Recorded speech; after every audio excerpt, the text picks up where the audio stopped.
Welcome back, everybody. Glad you could join me again today. We, of course, have great gratitude in our heart that God has given us such a great inheritance. That's what we read in Colossians chapter 1, verse 12 and 13. And we read that He has rescued us completely from tyrannical rule. Completely. He has rescued us completely from tyrannical rule of darkness and has translated us into the kingdom realm of His beloved Son.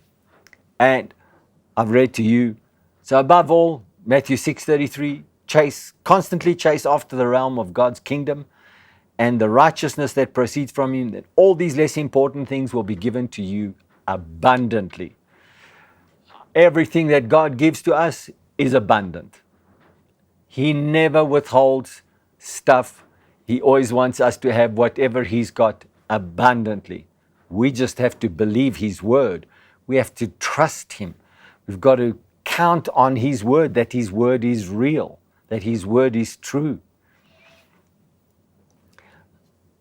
We've been talking over the last couple of weeks, we've been talking about the domain of darkness and those that have dominion in darkness.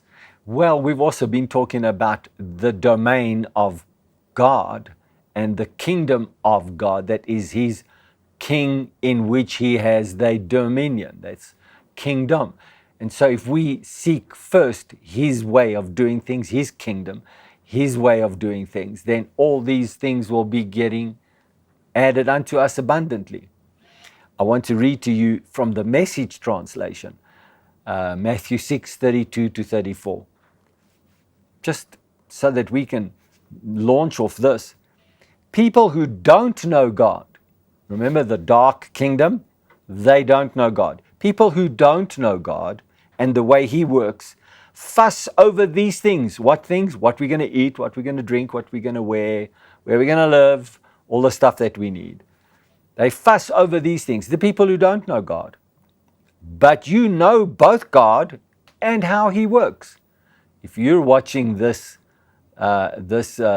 session, then you know how God works, because you wouldn't be watching it if you didn't know that this is what we teach.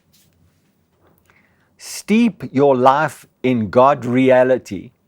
Steep your life in God initiative, God provisions. Don't worry about missing out. You'll find all your everyday human concerns will be met. I don't think it gets any plainer than that. God meets all our needs.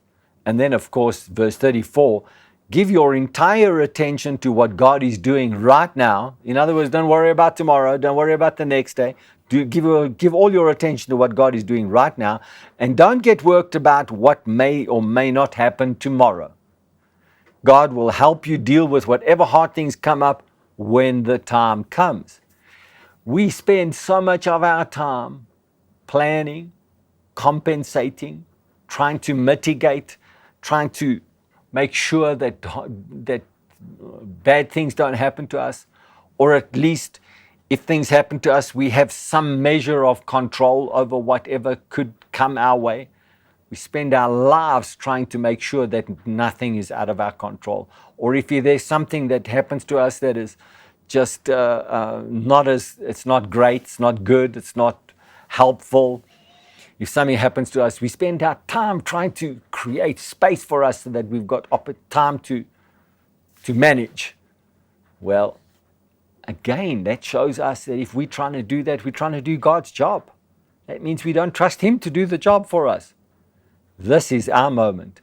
This is our time for us to give our attention to what God is doing right now and not worry about all the other stuff, all the other time, all the other plans, all the other stuff we're trying to make happen or try to prevent from happening. Let us focus on what God is doing right now.